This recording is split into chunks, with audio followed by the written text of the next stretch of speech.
Hi, this is George Mena with Devlin. Welcome to this week's blogcast. It's good to have you with us.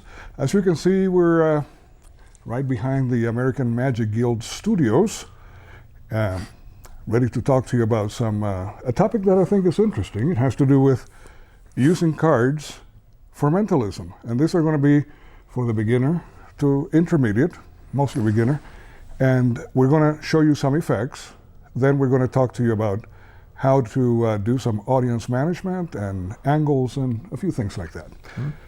So what we want to start doing is right off the bat, teach you one of our favorite effects. And again, it has to do with mentalism. Dave, do you want to start or you want me to start? Sure, I'll go ahead and start. How about?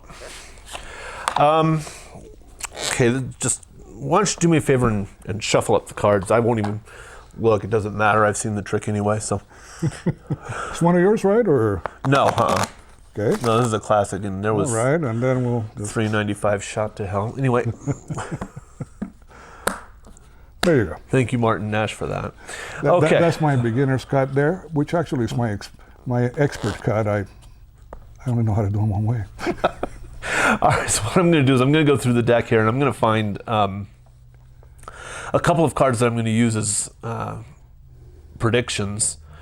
I've got one. Maybe, no, I'm going to go with this one over here. What? No, I'm going to stick with those. George, this, by the way, is usually better with more than one person, but oh well. So, George, what I'm going to have you do is just deal cards into a pile right here.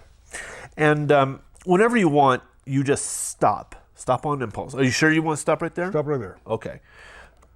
And we'll just mark your spot right there. Perfect. Okay? All right.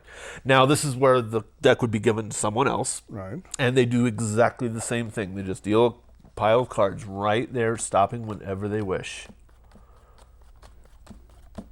Okay? And then that marks that right there. Okay? Now, let's review this real quick. You shuffled the deck.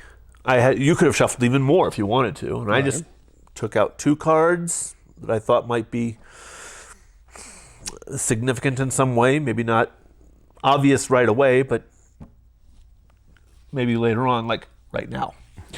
Now, did I influence you as to where to stop? Nope, absolutely not. Absolutely not. Okay, good. Because what we're going to do is we're going to take the card you stopped at and the card that I picked, and we're going to put them right there, and just going to get rid of all the other cards. Okay. Now let's see how well we did. Well, that's interesting. Now, that may have been luck. I mean, but let's see how we did with this one. Let's see. Oh, crud.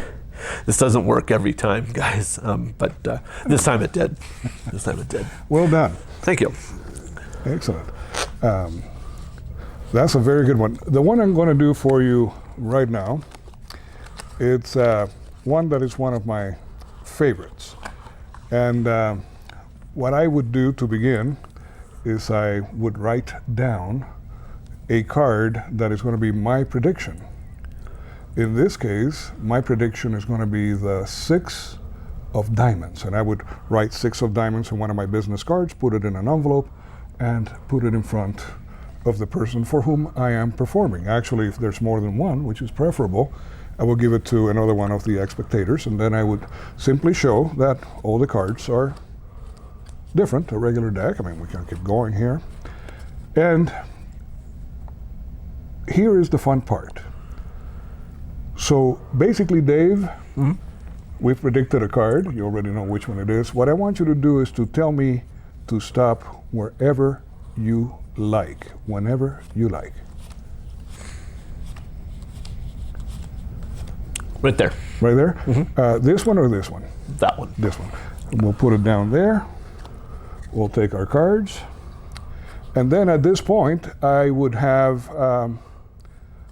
whomever I gave the envelope to open it.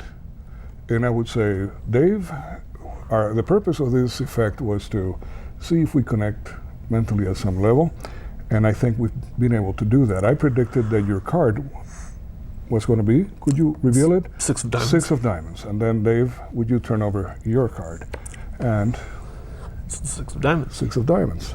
So another simple, self-working effect.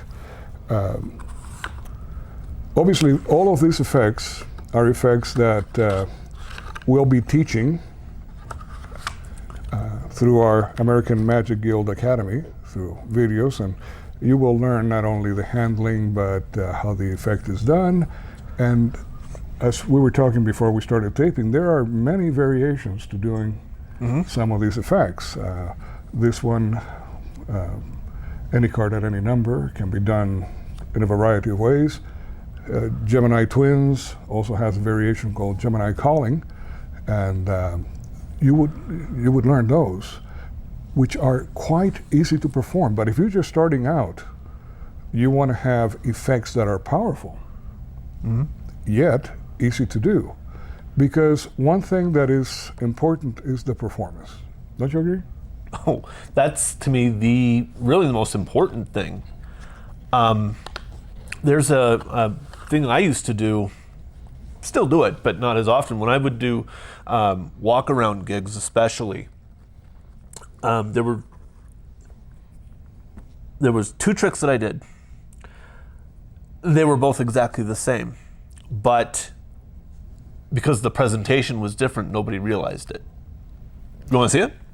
Well, let's go ahead and do it. Basically, what you do is you take a deck, and it can be borrowed, it can be however you want. You cut it like this, and what I would do is I would say, okay, now I'm not going to watch, I'm not going to look, but I just want you to say stop wherever you want. Stop. Right there. You sure? Yes. Okay, take a look at the card. I'm not going to peek. Okay. Got it? Yes. All right. And I'm just going to put the deck down. You can even put the deck away. You can do whatever. And I'd say, okay, now I want you to look right here at me, okay?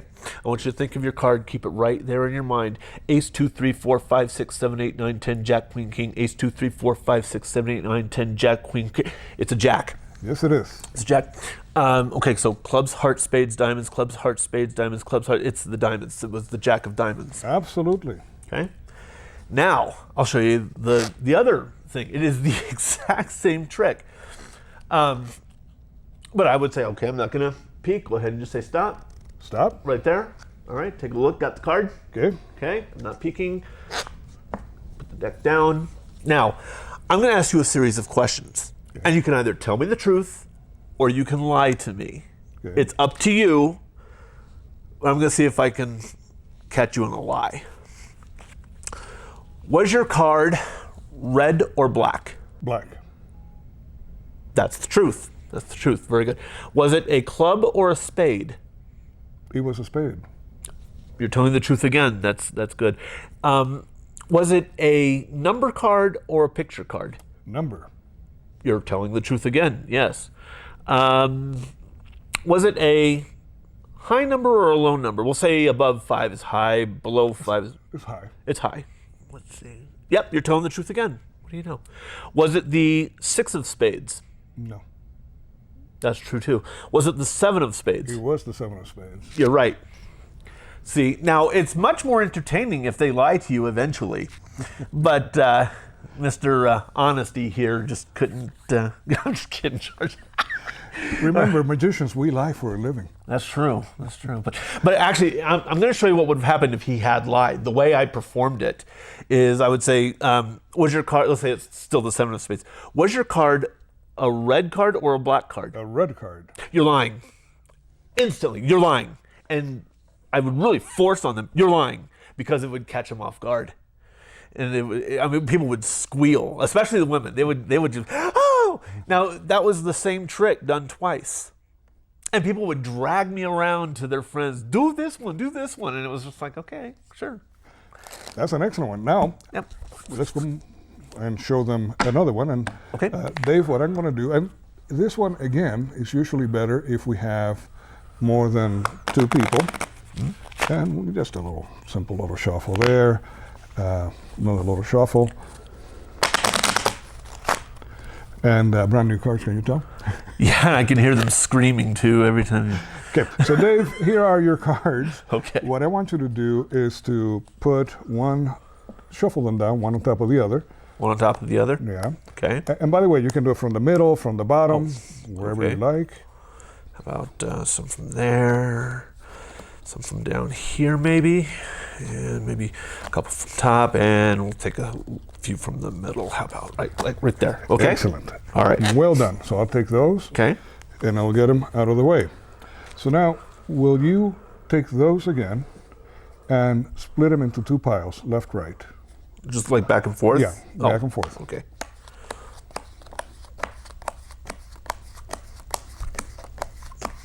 You've done this before. Many times. Okay. Okay, so I want you to put your finger right here. Okay. Really concentrate, and when I say go, just react. Don't think. Go. Put your finger left or right.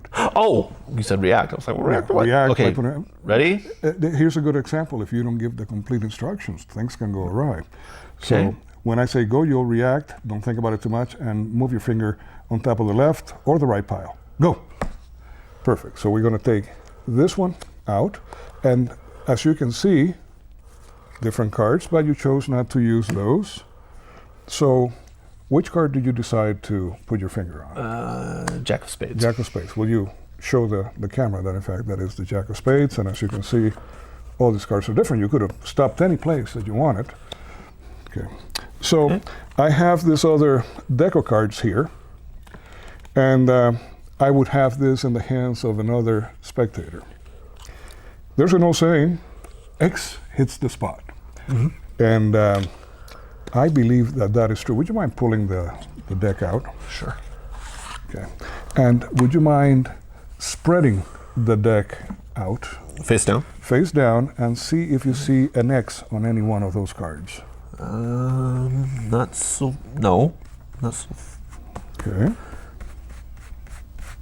Oh, there is one there. Okay. All right. And we'll agree that all the other ones don't have an X on them. Yeah, at first I thought maybe there wasn't one. Yeah, well, that makes the trick even more exciting, doesn't it? So, you chose freely the Jack of spades. Mm-hmm. There was no way that I shuffled the cards, regular shuffle. Mm-hmm. You decided where you were going to stop. Right. Then you took the cards that you had chosen and created 2 piles with it. Instinctively, you put your finger on one of the cards, the top card on one of the piles. Will you turn that X card and see what it is? Jack of spades? Very Jack of cool. spades. Very cool trick. We have to give credit. This is a Max Maven effect, and it is a wonderful. It's been around for a long, long time. And if you get the effect that Max created, you will learn that he also gives credit to the folks who contributed to him coming up with this remarkable mentalism effect. So now let's talk about mentalism effects in general. As you can see, mentalism and cards go very well. They go hand in hand for not just a beginner, for anyone, but for beginners, it's a wonderful and simple way to wow a small group at a table or walk around doing walk around magic. Even on stage? Even on stage, especially now when one performs on a large stage. Given the technology, there are usually cameras and screens, and so everything that you couldn't do a few years ago, you can now because it's projected onto this giant screen, so everybody can see close up. It makes it very good. But what are the things that a mentalist must do to have a really effective show? It was about 10 days ago. In fact, it was exactly 10 days ago. We had Oz Perlman come to do a performance for a company that I work for, and there were 1,700 people there. The thing that was incredible about it was not how difficult the effects were, but how marvelous his presentation was and how he managed the audience. Some of the things that you will learn in mentalism courses is that there are elements to any mentalism presentation or program. And maybe we can talk a little bit about pre-show, what that is, without giving the specifically what goes there. But pre-show is a scene setter. It's where you really get to select, to pick some of the folks that you'll call on stage, and to surreptitiously learn a little bit more about them than they think that they're letting you know. How else would you talk about it? I would say for me, it is one of the more difficult techniques in mentalism, simply because you have to make it appear that you actually didn't do anything at the beginning of the show. Right. I don't know about you, but John and I never pre-show. No, I never pre-show. There is an exception to that. There's one trick that uses pre-show that I use, that I love, and I recommend it highly. It's a trick from Max Maven called the four-sided triangle. And it's in the Red Book of Mentalism? Blue Book? I don't remember. It's in Prism. But they can look at it. You can look it up. It's a wonderful trick. The other thing that we do is we do prep work that is not pre-show, where we basically prepare some of the effects or the outcome of the effects of what we're going to need. That is very important. One thing about audience management,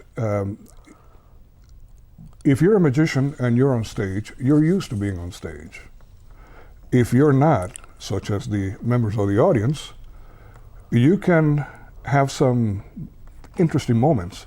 In this one case, he closed the show with a variation of a well-known effect to mentalists, but the payoff was inside a FedEx envelope. The person that he called up was so excited he nearly ripped not only the FedEx, but the envelope and its contents inside. So one has to be very cautious. And you notice that when we started, when we were doing progression, that was the trick with the X. With the X, by the way. That I said react, but I didn't say how to react, and that could have created some problems. You got to be very specific in your audience management. But you do want, if you want to do pre-show, learn how to do it, and learn how to do it well.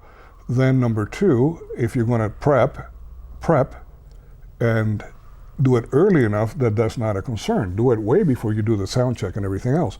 And getting back to the topic at hand, if you bring somebody that is not used to being on stage, remember that if you are not careful with your instructions, things can go right very quickly. Mm-hmm. The next thing is you got to have your set list of what effects you're going to perform. And as you're performing them, and Dave, you can add to this, me personally, and I know John does too, we kind of, as we're performing, we see people in the audience react. And we go, that's the person that we're bringing up on stage next. If you pre-select without being warmed up, you're really not going to know how they react to things. But if you're doing an effect and you can peek a little glance at some of the people in the audience and how they react, you can be very effective in bringing people who are going to be excited, are going to be cooperative, which, and it also has to do with your style. Part of my style, I always call it the dance, is they're performing with me. I'm not performing for them. So everything is if we do this, if this works out for us, and then they're invested, because if it doesn't work out, well, they're part of the outcome. How do you manage the audience for your effects, for your mentalism in particular? For mentalism, well, I look for the person who is paying very close attention, but not the person. I'll give you an example. I was doing a show, this was 20 years ago probably, in a little town, and there was a guy right in front who was sitting like this the whole time. Just like that. And I thought, that is the guy I am not going to pick for any reason. Because it was I don't know how to explain it other than I knew that if I had picked him, he was going to derail you. Something was going to happen. Something bad was going to happen. But the person who was like leaning forward, smiling, the person that, would laugh at my idiot jokes, as my kids would call them, those were the people that I really said, okay, this person's good for this person's good for that. You also kind of have to watch out for tricks where if they have to know that this is the Jack of clubs, you want to find out. If they know what a Jack of clubs looks like. Right, because there's nothing worse than getting somebody up and having them either not know what this is or the Jack of puppy feet, or you got to be careful. Now, there's some, if, like with prediction, if you have the two together and they matched, well then obviously they did it right. Yeah. But if it's one of those tricks where they have to know the name of the card, you don't want to pick the guy who has never seen a deck of cards in his life. And one of the things I do is, so are you familiar with cards? Clubs, spades, diamond, hearts, and kind of show them, and if they kind of go, well, yeah, is that what they are? Or you seem to you detect that they're kind of scared because they don't really know. Give them something else to do. So here, you hold the deck, and then let's bring somebody else. Hopefully you're not going to end up with 3 people holding part of the deck. But again, as you call them up, who here plays poker? Who here considers themselves to be skilled at cards? Yeah, there's nothing wrong with asking questions of the audience. An very old saying says, how do you know? How do you know the answer to any question? And do you know what the answer is? You ask it. You ask. If you don't ask, then, what are they, how are you going to know whether they know or not? It's part of everything else that we do in Magic. So, and then time and distance. I kind of forget to talk about that a little bit. If you're doing pre-show, there has to be time and distance. From the time that you ask the questions, enough time has to go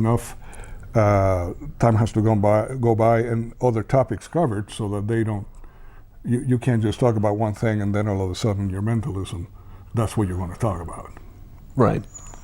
The other thing that you have to be careful of is angles. Now, nothing that we've done here really had any angles to none. worry about, but if you get to do more advanced stuff and you're working with billets and billet knives, you're working with some of these other more advanced things, you have to make sure that you're positioned in such a way that anything that shouldn't be disclosed to your audience, it's not. And at the same time, make sure that everything that needs to be seen by the audience is seen. Don't perform in shadow so that they go, what did he just do? We were at a show not too long ago. My wife was with me, and it was he wasn't very experienced, but he was trying his best, and he was doing a couple of things that were going over that he shouldn't have been performing. And my wife was saying, "Did you see what he just did?" And I'm going, if my wife, granted our families have been around Magic, but if your spouse is there making comments about somebody's double lift or somebody doing this or that, practice. Only do what you can actually perform in an excellent fashion. So that's the recommendation. Dave, should we do one more self-working Sure. trick? Anything in mind? Not a clue. Well, that works. I can show you something that it's not exactly self-working, but it's not hard. Well, let's do something here, and then they can follow along. So I'm going to. I don't know, I'm going to throw that one out there. Dave, would you put it there? Sure. Dave, what I want you to do is take the deck. Okay. And here, we're going to make it even more exciting. So as I go by, whenever the mood hits you, tell me to stop. Stop. Right there, or one more? One more. One more, okay? Okay. So Dave, I have a sense here. I got a feeling that you and I can make a really good mental connection, working together, sending each other cues. I think we've done a little bit of that already without realizing it, but I was kind of seeing where you were taking me with this. Dave, we have 2 piles of cards. Okay. And we have a card over there. What I hope will happen is that 2 of the cards that we work with will match. We Okay. can do that? Sure. Why not? Okay, so should we start with this group or this group? Let's start with this group over here. Okay, so we'll start here, and what we'll do is whatever the top card is, if it's a 7, we'll count 7. If it's a 6, we'll count 6 from here. If it's a jack, we'll count 11. And this one is a 5. 5. So how many do we have to count? 5. 1, 2, 3, 4, 5. So Dave, what was the object here? To have at least 2 of the cards match, right? Right. Now you have 3 choices, top card, or that card by itself. Which one would you like to go to? Let's go with this one. Would you flip it over? Sure. Amazing. We got 2 5s. Hey. But you know, Dave, you know what would be really amazing? What's up? If 3 of them matched. That would So be cool. You got 2 choices. Which one would you like to Let's go to? try this one. Let's try it. Oh, wow. That's awesome. You know, 3 is really tough, but you know what it's next to impossible? Getting all 4. Getting all 4. Yeah. Let's go for it. Why not? I'm scared. No. And Look there at we that. are. All 4. So again, very simple trick. The presentation is more than anything else with the effect. And it's one that we'll be happy to show you if you subscribe to American Magic Guild and enter your name. It's going to be on our next newsletter, and we'll reveal this one. What do you think? Sure, why not? Why not? This one's been around for a long time, and it's not really a one that professionals perform, except me. I like it.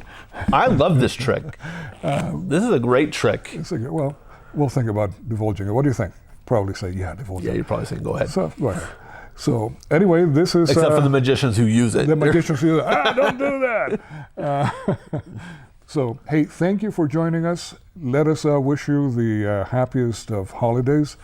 Merry Christmas, Happy Hanukkah, Kwanzaa, whatever you celebrate. The one thing we have in common at this time of the season is that we're a little more aware of loving our fellow being and being a little kinder than we normally are. And I would hope that that's how, as magicians, we treat each other all year. But happiest of holidays, may 2018 be a wonderful and magical year for you. Dave? Merry Christmas.